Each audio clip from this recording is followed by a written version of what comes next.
যুব বিষয়ক ক্রীড়া দপ্তরের উদ্যোগে প্রীতি ক্রিকেট ম্যাচ অনুষ্ঠিত হয় আগরতলা ভোলাগিরি মাঠে। উপস্থিত ছিলেন যুব বিষয়ক ক্রীড়া দপ্তরের মন্ত্রী টিঙ্কু রায়, দপ্তরের অধিকর্তা সহ অন্যান্যরা। এদিন এই প্রীতি ক্রিকেট ম্যাচ যুব বিষয়ক ক্রীড়া দপ্তরের কর্মীরা ও ত্রিপুরা স্পোর্টস জার্নালিস্ট ক্লাবের কর্মীরা এই ম্যাচে অংশগ্রহণ করেন, যেখানে জয়লাভ করে যুব বিষয়ক ক্রীড়া দপ্তরের কর্মীরা। ব্যুরো রিপোর্ট আরি ধর্মনগর।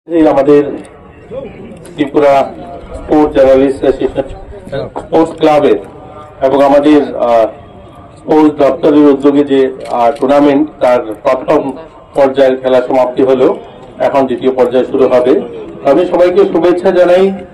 গত বছর এরকম আমরা একটা ফ্রেন্ডলি ম্যাচ করেছিলাম, এবারেও অনুষ্ঠিত হচ্ছে। তো এই অনুষ্ঠানটা হয়তো 8 তারিখে হওয়ার কথা ছিল, সেটা এগিয়ে আজকে হচ্ছে। আমাদের অনেকগুলো কার্যক্রম রয়েছে রাজ্যে, তো তার জন্য আমি আপনাদেরকে আশ্বস্ত করছি যে মাঠটায় এবার আমরা খেলছি এই ধুলোভরা মাঠে, আগামী বছর হয়তো এরকম খেলতে হবে না, কারণ এই মাঠটা ইতিমধ্যে ত্রিপুরা সরকার আমাদেরকে দিয়েছে। এই প্রথমবার এই মাসেই এই মাঠটা আমরা অফিসিয়ালি আমাদের স্পোর্টস দপ্তর এই মাঠটা অধিগ্রহণ করতে পেরেছে, আমরা পেয়েছি এই মাঠটা। তবে এই মাঠটার আমরা নতুন করে ডিপিআর রেডি হচ্ছে এবং আমরা এই মাঠটাকে সুন্দর করে সাজিয়ে তোলার আমরা পরিকল্পনা গ্রহণ করেছি এবং আমরা কেন্দ্রের কাছে পাঠিয়েছি। খুব শীঘ্রই মাঠটার কাজ শুরু হবে। তো মাঠটা কাজ শুরু হলে পরে এখানে আমরা একটা ভালো পরিসরে খেলতে পারবো, আমরা আশ্বস্ত করছি। ত্রিপুরায় ক্রিকেটও একটা জনপ্রিয় গেম, যদিও আমাদের স্পোর্টস দপ্তর সেটাকে পরিচালনা করে না বা সেটার অন্তর্গত নয়, তারপরেও ত্রিপুরাতে আমরা দেখি যে আমাদের রাজ্যের বিভিন্ন স্তরে এই ক্রিকেটটা খুব জনপ্রিয়, সকলেই খেলছে। আমরা সরকারি প্রয়াস রয়েছে ত্রিপুরায় যে ক্রিকেটের যে স্টেডিয়ামগুলো, মাঠগুলো, সেগুলোও যেন খুব শীঘ্রই যেগুলো কাজ হচ্ছে সেগুলো শেষ হওয়া এবং সেখানেও যেন আইপিএল বা এই ধরনের বড় টুর্নামেন্ট আয়োজন করা যায়, তার জন্য আমাদের রাজ্য সরকারেরও একটা প্রয়াস রয়েছে। আমি সর্বশেষে বলবো যে আমাদের রাজ্যে খেলাধুলার যথেষ্ট প্রতিভাবান খেলোয়াড়রা রয়েছে, তা প্রমাণিত। গোটা বছর যে সমস্ত খেলাধুলা হয় সেখানে যে আমাদের স্কুল স্তরের ছেলেমেয়েরা যে সমস্ত অ্যাওয়ার্ড জিতেন, আমরা দেখেছি গত 1 বছর আমাদের রাজ্যে যে সমস্ত বাইরে যেগুলো খেলাধুলা হয়েছে সেখানে ভালো সংখ্যায় আমরা গোল্ড, ব্রোঞ্জ, সিলভার জিততে পেরেছি।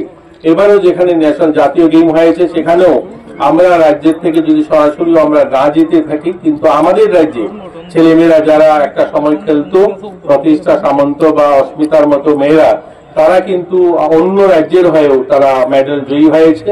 তো আমরা সেখানে আমরা গর্ববোধ করি, কারণ তারা আমাদের এখানে জুনিয়র খেলোয়াড় ছিল, আমরা এখানে কোচিং নিয়েছে, এখন হয়তো বহিরাজ্যে কর্মের সংস্থানে তারা সেখানে গিয়েছে এবং তারা সেখানেও নাম করেছে।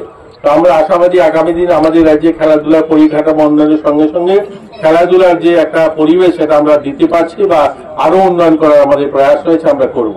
আর আজকের খেলা সর্বশেষ ছোট্ট একটা ঘোষণা, যারা প্রথম বিজয়ী হবে, যারা জয়ী হবেন তাদের জন্য আমার ব্যক্তিগত তরফ থেকে 20,000 টাকা পুরস্কার থাকবে এবং যারা দ্বিতীয় হবে, রানার হবে, তাদের জন্য আমি 10,000 টাকা আমার ব্যক্তিগত তরফ থেকে পুরস্কার থাকবে।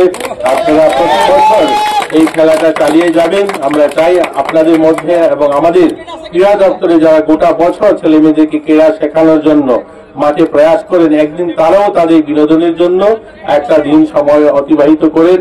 এবং আপনার স্পোর্টস জার্নালিস্টে যারা আছেন, আপনারাও প্রতিদিন খেলা নিয়ে লেখালেখি করেন, আমাদের যেগুলো ত্রুটি রয়েছে সেগুলো আপনারা তুলে ধরেন।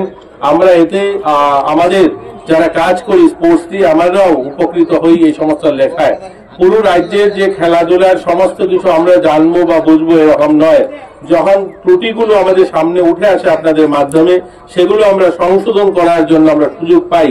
এত মানুষ কিভাবে ভাবে সেটা আমি জানি না, কিন্তু যখনই আপনারা কিছু আমাদের ত্রুটিগুলো তুলে ধরেন, এতে কিন্তু আমি উৎসাহিত হই এবং আমি সেখান থেকে অনুপ্রেরণা পাই যে সেগুলো যেন আমরা সংশোধন করার আমাদের কাছে সুযোগ আসে, আমরা সেগুলোকে সংশোধন করার প্রয়াস করি। যাই হোক, আজকের খেলা ভালো হোক, সবাই ভালো থাকবে, এই আশা নিয়ে আমি আমার আলোচনা শেষ করলাম। যাই।